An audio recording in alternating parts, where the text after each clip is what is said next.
પ્રણામ. આપણે પાઠશાળામાં 8 કર્મના નામ શીખ્યા હતા સ્ટોરી સાથે, તો એ હું એકવાર બોલી જાઉં છું.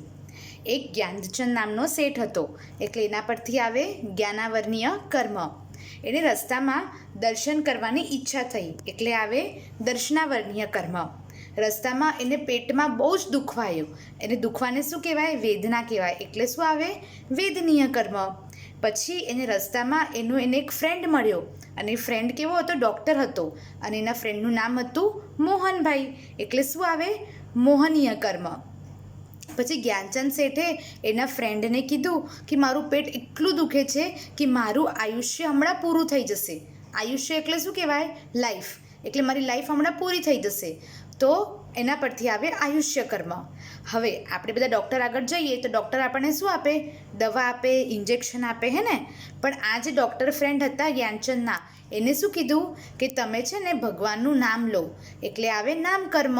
અને એવું પણ કીધું કે તમે ગોત્ર દેવતાનું પણ નામ લો, એટલે આવે ગોત્ર કર્મ.